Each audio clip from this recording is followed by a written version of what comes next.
Selamat pagi kepada Bapak dan rekan-rekan semua. Kami di sini dari kelompok Adback akan mempresentasikan hasil dari diskusi kami mengenai logo dan inovasi produk yang telah kami ciptakan. Namun sebelumnya kami akan memperkenalkan diri terlebih dahulu. Saya Julin Hayati Perdosi beserta dua rekan saya Agnes Putri Farida Sitorus dan Gistela Namasya Sinurat. Baik, kita langsung saja ke materi yang pertama yaitu latar belakang brand dari Adback. Next slide. Nah, konsep bisnis ini merupakan konsep yang ramah lingkungan dan memberikan solusi untuk mengurangi limbah plastik oleh masyarakat. Dengan mengolah kain perca menjadi tas yang praktis dan berguna, Adback ini mengajarkan bahwa setiap hal sekecil apapun memiliki nilai dan potensi untuk memberikan dampak yang positif. Adback ini menjadi solusi cerdas dari upaya kecil yang memiliki dampak bagi konsumen yang peduli pada keberlanjutan lingkungan dan ingin terlibat dalam gerakan ekonomi hijau. Baik, next slide. Kita masuk ke filosofi logo. Yang pertama, yaitu gambar bentuk tas ataupun tote bag yang terbuat dari kain perca memberikan kesan langsung bahwa produk ini merupakan tas belanja. Yang kedua, gambar bumi di bagian kanan tas berupa bentuk garis ataupun lingkaran menggambarkan planet dan komitmen untuk menjaga bumi melalui penggunaan bahan alami. Next slide. Selanjutnya, elemen daun atau tanaman yang keluar dari tas memberikan kesan alam dan lingkungan yang hijau. Dan bentuk logo dibuat yang simpel dan minimalis menggambarkan kesederhanaan, serta kemudahan penggunaan tas ini untuk menggantikan kantong plastik sekali pakai. Baik, next slide. Kita masuk ke materi brand element. Yang pertama itu nama brand. Adback ini menggambarkan produk dengan menyiratkan keberlanjutan dan perhatian terhadap lingkungan dan bumi. Yang kedua, slogan simple, sustainable, earth friendly menekankan kesan simple dan keberlanjutan karena menggunakan bahan-bahan yang ramah lingkungan. Next slide. Brand value di sini ada yang pertama keberlanjutan, memprioritaskan bahan-bahan yang ramah lingkungan dan dapat didaur ulang. Inovasi menggunakan bahan perca yang unik sebagai bahan dasar tas. Selanjutnya itu kualitas dan keawetan, di mana kami menjamin setiap produk yang kami buat memiliki kualitas yang bagus dan tahan lama. Dan yang terakhir ada strategi pemasaran, di mana di sini kami menggunakan strategi pemasaran dari sosial media, influencer, e-commerce, dan pop-up store. Baik, next slide. Nah, di sini ada yang terakhir yaitu filosofi logo yang terdiri dari dua warna. Yang pertama itu warna hijau, mempresentasikan alam, keberlanjutan, dan eco-friendly.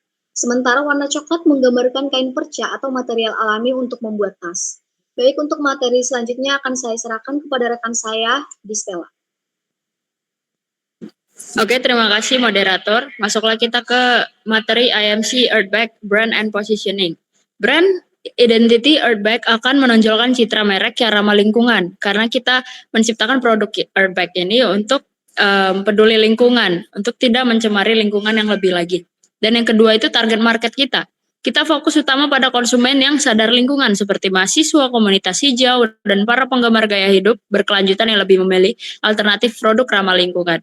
Adapun target pasar kita terhadap beberapa segmen yang sudah saya sebutin tadi, bukan berarti kita tidak menjual produk kita ke segmen yang lain. Jadi kita tetap sangat amat menyarankan untuk membeli produk kita ke khalayak lebih umum lagi. Selanjutnya, IMC Adback key message kami adalah yang pertama itu ada eco-friendly, kedua dampak positif, dan ketiga kreativitas dan kearifan lokalnya. Untuk eco-friendly sendiri kita memiliki semboyan di mana dari perca untuk bumi gantilah plastik dengan tas yang berkelanjutan.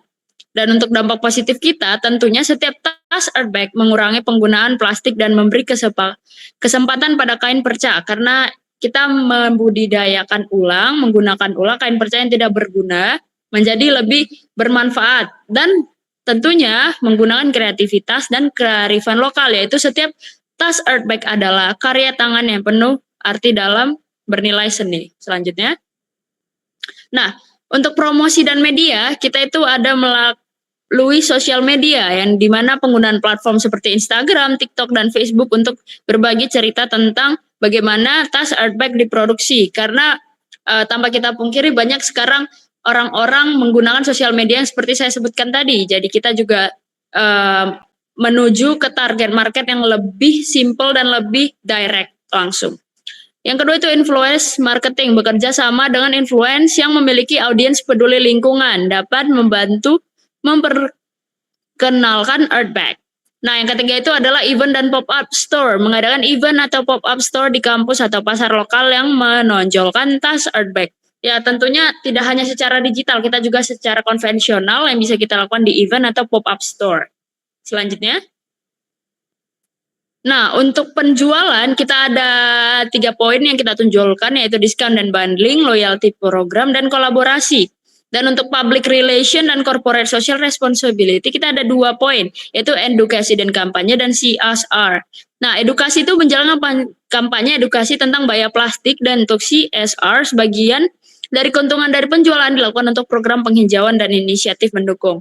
Jadi produk kita tidak hanya bertujuan hanya untuk bisnis, tetapi juga untuk pergerakan bumi yang lebih baik lagi. Selanjutnya. Nah, untuk pemasaran berbasis pengalaman atau experiential marketing, yaitu workshop dan pembuatan tas.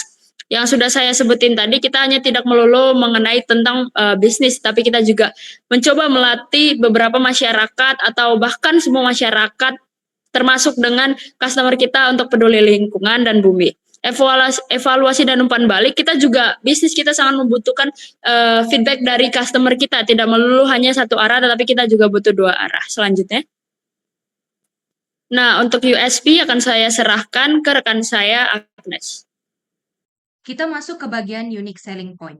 Dari unique selling point di sini terdapat 7 hal yang perlu diperhatikan. Yang pertama adalah bahan berkualitas dari kain perca. Jadi earth bag sendiri dibuat dari kain perca yang biasanya merupakan suatu limbah dari industri tekstil. Namun, earth bag berkomitmen menjadikan produk ini tidak hanya ramah lingkungan, tetapi juga mengurangi pemborosan penggunaan bahan baku. Sehingga setiap tas yang dihasilkan juga menyelamatkan bumi. Namun, tas ini juga tetap unik dan juga memiliki corak warna yang berbeda dan menciptakan desain yang eksklusif dan tidak ada yang serupa. Yang kedua adalah eco-friendly dan mengurangi penggunaan plastik. Dengan menggunakan earth bag, konsumen tidak hanya membeli tas, tapi juga berkontribusi dalam mengurangi ketergantungan terhadap penggunaan plastik sekali pakai. Ini juga menjadi faktor utama bagi konsumen untuk semakin peduli pada keberlanjutan dan juga lingkungan yang lebih baik. Yang ketiga, kreativitas dan daya tarik estetika. Setiap tas yang berasal dari earth bag adalah sebuah hasil karya tangan yang menjadi suatu bentuk dari kreativitas yang tentunya juga merupakan produk yang fungsional sehingga menjadi daya tarik tersendiri yang dimiliki oleh earth bag. Yang keempat adalah dukungan pada ekonomi hijau.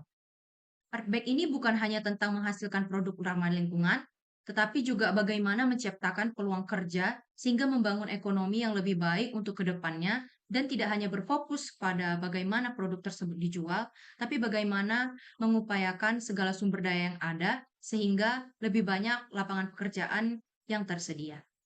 Yang kelima adalah fungsi dan ketahanan. Jadi meskipun earth bag ini terbuat dari kain perca, tapi earth bag ini tahan lama dan juga multifungsi. Desain yang digunakan adalah desain yang menjamin kekokohan dan kekuatan dari tas ini sehingga tas ini akan tahan lama dan durable juga.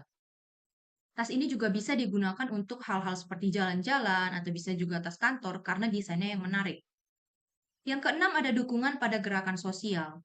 Jadi earth bag ini bukan hanya suatu produk. Dengan membeli earth bag, seseorang bisa mendukung gerakan sosial dan juga keberlanjutan. Ini juga memberikan pengalaman emosional bagi konsumen, sehingga konsumen tidak hanya merasa bahwasanya mereka adalah seorang pembeli saja, tetapi mereka juga menjadi bagian dari komunitas untuk menyelamatkan bumi. Dan yang terakhir adalah harga yang murah dan terjangkau. Dengan menggunakan kain perca yang merupakan adalah limbah, maka bisa ditekan lebih banyak biaya operasional dan juga biaya bahan baku. Sehingga harga yang ditawarkan oleh earth bag tentu saja lebih bersaing dan juga lebih terjangkau. Ini tentu saja menjadi suatu keunggulan tersendiri dari earth bag yang akan membuat earth bag lebih bernilai dibandingkan produk-produk sejenis lainnya, terutama plastik. Secara keseluruhan, unique selling point yang dimiliki oleh earth bag terletak pada kombinasi antara penggunaan bahan yang ramah lingkungan, kualitas dan keunikan desain, serta dampak sosial yang dibawa. Selanjutnya, kita masuk ke brand kompetitor. Baik, pada pembahasan ini, kita akan membahas apa saja produk-produk sejenis yang dimiliki oleh brand-brand lain, yaitu yang pertama adalah tote bag dari kain daur ulang. Yang contohnya adalah yang pertama adalah Bagu. Bagu ini terkenal dengan tote bag yang berbahan kain daur ulang. Juga mengusung keberlanjutan dan mengurangi penggunaan plastik dengan menawarkan tas yang dapat digunakan berulang kali. Keunggulan dari Bagu adalah memiliki brand awareness yang kuat.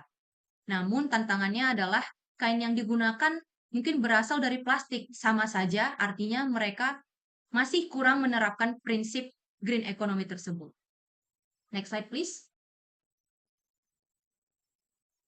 Yang selanjutnya, contohnya adalah dari kain kanvas, yaitu Everland, yaitu tote bag yang berbahan kanvas, fokus pada transparansi rantai pasokan dan kualitas bahan.